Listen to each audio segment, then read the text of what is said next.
오늘 하나님께서 주신 말씀은 신명기 34장 1절에서 12절까지 말씀입니다.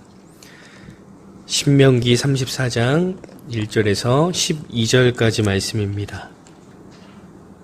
모세가 모압 평지에서 느보산에 올라가 여리고 맞은편 비스가 산 꼭대기에 이르매 여호와께서 길앗 온 땅을 단까지 보이시고 또 온 납달리와 에브라임과 므낫세의 땅과 서해까지의 유다 온 땅과 네겝과 종려나무의 성읍 여리고 골짜기 평지를 소알까지 보이시고 여호와께서 그에게 이르시되 이는 내가 아브라함과 이삭과 야곱에게 맹세하여 그의 후손에게 주리라 한 땅이라. 내가 내 눈으로 보게 하였거니와 너는 그리로 건너가지 못하리라 하시매 이에 여호와의 종 모세가 여호와의 말씀대로 모압 땅에서 죽어 벳볼 맞은편 모압 땅에 있는 골짜기에 장사되었고 오늘까지 그의 묻힌 곳을 아는 자가 없느니라. 모세가 죽을 때 나이 120세였으나 그의 눈이 흐리지 아니하였고 기력이 쇠하지 아니하였더라. 이스라엘 자손이 모압 평지에서 모세를 위하여 애곡하는 기간이 끝나도록 모세를 위하여 30일을 애곡하니라. 모세가 눈의 아들 여호수아에게 안수하였으므로 그에게 지혜의 영이 충만하니 이스라엘 자손이 여호와께서 모세에게 명령하신 대로 여호수아의 말을 순종하였더라. 그 후에는 이스라엘에 모세와 같은 선지자가 일어나지 못하였나니 모세는 여호와께서 대면하여 아시던 자요 여호와께서 그를 애굽 땅에 보내사 바로와 그의 모든 신하와 그의 온 땅의 모든 이적과 기사와 모든 큰 권능과 위엄을 행하게 하심에 온 이스라엘의 목전에서 그것을 행한 자이더라. 아멘.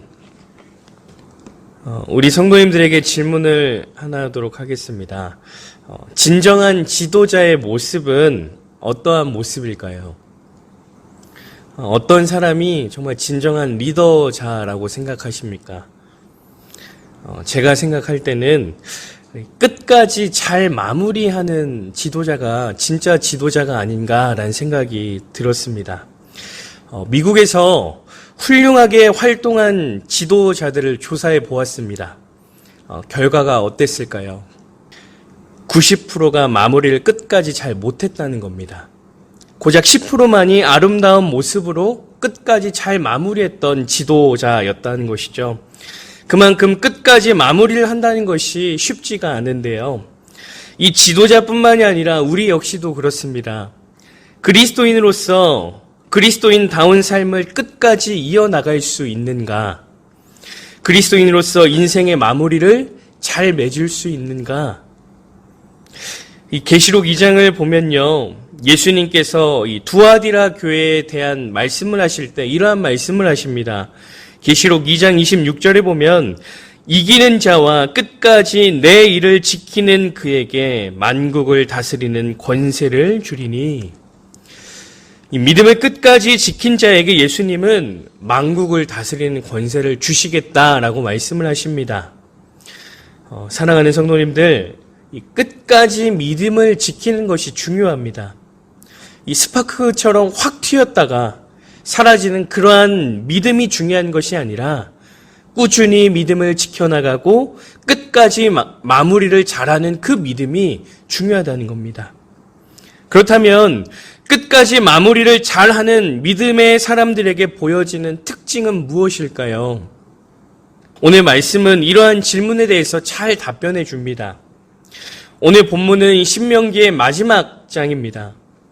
마지막 장은 모세의 죽음으로 이 말씀이 끝나는데요. 모세의 죽음을 통해서 끝까지 마무리를 잘하는 사람들의 특징 3가지를 볼 수 있습니다. 첫째는 이 사람들에게 인정을 받았다는 겁니다. 8절 말씀을 보면 이스라엘 자손이 모압 평지에서 모세를 위하여 애곡하는 기간이 끝나도록 모세를 위하여 30일을 애곡하니라. 이 히브리인들의 장례 풍습에 의하면 대개 죽은 자를 위해서 애도하는 기간이 7일입니다. 그런데 모세가 죽은 이후에 이스라엘 백성들이 모세를 위하여 애곡한 기간이 무려 30일입니다. 그만큼 모세가 이스라엘 백성들에게 리더자로서 인정받았다는 것 아니겠습니까? 모세가 죽었지만 끝까지 마무리를 잘했던 믿음의 사람이기에 사람들이 그를 인정하면서 30일 동안 애곡하는 것 아니겠습니까? 모세는 죽어서도 인정을 받았다는 겁니다. 그리고 지금 역시도 그 이름에 영향력이 있지요. 그래서인지 지금 이 시대를 살아가는 사람들에게도 이 모세라는 이름이 많지 않습니까? 그리고 계속해서 이 모세라는 이름을 지어줄 겁니다. 그만큼 이 모세가 끝까지 마무리를 잘했던 리더자로서 인정받았다는 것을 우리가 알 수 있다는 것이죠. 바라기는 우리 성도님들의 삶 역시도 모세처럼 인정받는 믿음의 사람들 되길 소망합니다. 살아 있을 때도 믿음의 사람으로 인정을 받지만 죽어서도 믿음의 사람으로 인정받는 그러한 인생이 되시기를 간절히 소망합니다. 그런가 하면 두 번째는 하나님께 인정을 받았다는 사실입니다. 10절 말씀을 보면 그 후에는 이스라엘의 모세와 같은 선지자가 일어나지 못하였나니 모세는 여호와께서 대면하여 아시던 자요. 그리고 이어지는 말씀 이 11절 12절을 보면 이렇게 또 말씀합니다. 여호와께서 그를 애굽 땅에 보내사 바로와 그의 모든 신하와 그의 온 땅의 모든 이적과 기사와 모든 큰 권능과 위엄을 행하게 하심에 온 이스라엘의 목전에서 그것을 행한 자이더라. 이 모세는 하나님과 대면하기도 했지만 선지자 중에 가장 영향력 있는 선지자로 활동했던 그러한 인물입니다. 정말로 모세의 이 기적과 이사를 생각해 보면 어떤 선지자들보다 큰 권능과 위엄을 보여주었습니다. 이 모든 일이 하나님이 함께하지 않으면 할 수 없었던 일이지요. 그런데 이러한 말씀이 모세의 죽음 이후에 쓰여졌다는 겁니다. 모세가 하나님 앞에 끝까지 자신의 사명을 감당했기에 하나님께 인정받았고 하나님을 대면하는 선지자 중에 선지자였음을 죽음 이후에도 말하는 것 아니겠습니까? 사실 모세가 이스라엘 백성들에게 인정받을 수 있었던 이유도 하나님께 인정받았던 인물이기 때문에 그럴 수 있었던 것입니다. 그리스도인으로서 사람에게 인정받는 것 중요합니다. 그러나 더 중요한 것은 하나님께 인정받는 것이죠. 그리고 오늘 본문에서 말씀하고 있는 것처럼 모세가 죽은 이후에도 모세는 하나님께 인정받는 그러한 인물이었다는 사실입니다. 끝까지 마무리를 잘하는 사람들의 이 특징은 하나님께 늘 인정받는다는 사실입니다. 바라기는 우리 성도님들의 삶이 하나님께 인정받는 삶이 되길 소망합니다.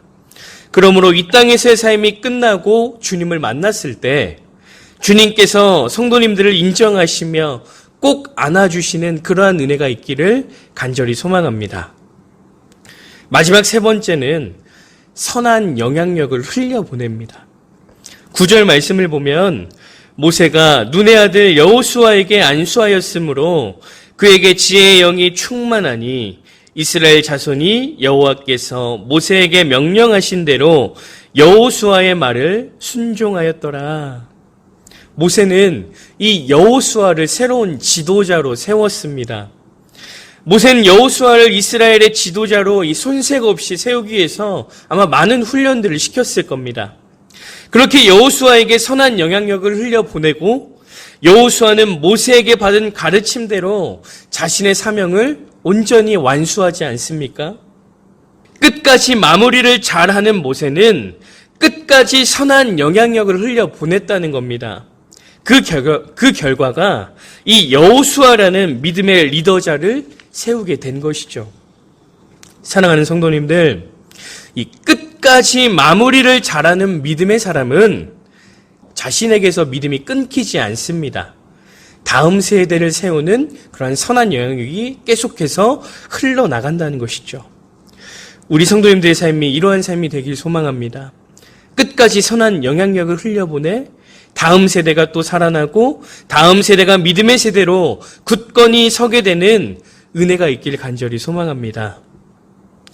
오늘 말씀을 통해서 끝까지 마무리를 잘하는 그 믿음의 사람에게 보여지는 특징 3가지를 우리가 보게 되었습니다.